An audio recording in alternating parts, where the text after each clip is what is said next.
పడతానంటే నీ మునిమనవలు కూడా ఎవరన్నారలా? గురుగారే.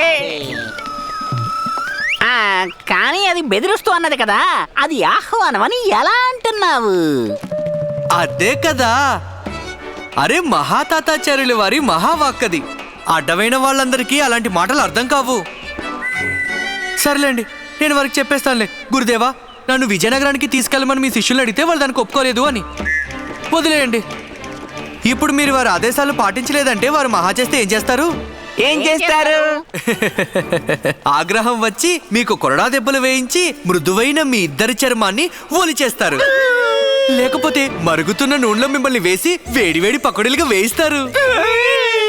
ఇంకా మహా చేస్తే మీ శరీరాలను చిన్న అభిన్నం చేసి మిమ్మల్ని నగరం మధ్య బజార్లో నిలబెట్టి భిక్షం అడుక్కునేలా వదిలేయచ్చు. పల్లకి సిద్ధంగా ఉంది ప్రభు, ఆసీనులు కండి. అబ్బా వద్దండి, ఇప్పుడేం వెళ్తాం. ఇప్పుడు నాకు వెళ్ళాలనే లేదు. అయ్యయ్యో, మీరు అపార్థం చేసుకున్నారు ప్రభు. బుద్ధిహీనుడు, మందమతి, మూర్ఖుడి మాటల్ని అలా పట్టించుకుంటేలా చెప్పండి. విచ్చేయండి, విచ్చేయండి, మేము మిమ్మల్ని విజయనగరానికి తీసుకెళ్తాం. కానీ మనం బయలుదేరే ముందు మీరు మరో పల్లకిని సిద్ధం చేయాల్సి ఉంటుంది, అర్థమైందా? అదెందుకంటారు? నేను విజయనగరం వచ్చేసాను తాతాచార్య. మేము అన్ని ప్రయత్నాలు చేస్తున్నాం. ఆ గజదొంగని తప్పక పట్టుకుంటాం. ఇంకెప్పుడు పట్టుబడతాడు కొత్వాల్ గారు? ఎప్పుడు పట్టుబడతాడు? ఆ గజ దొంగ నగరంలోని ధనికులందరినీ దోచుకుంటాడే అప్పుడా, లేకపోతే ఎప్పుడు? జనాలకి మన న్యాయ వ్యవస్థపై, ప్రజలకి న్యాయ వ్యవస్థపై విశ్వాసం పోయాక అప్పుడా? మహారాజా, నేను ఆపండి,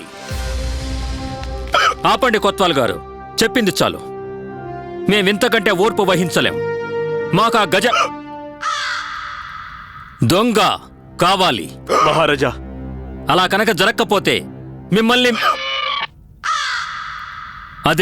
మిమ్మల్ని మీ కోత్వాల్ పదవి నుంచి తొలగించవలసి ఉంటుంది.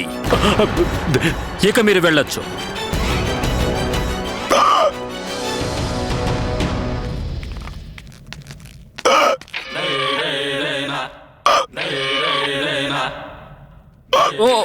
ఒక్క క్షణం. ధన్యవాదాలు. ఏమైంది ఆచార్య, మీకు ఎక్కిళ్ళు తగ్గట్లేదు?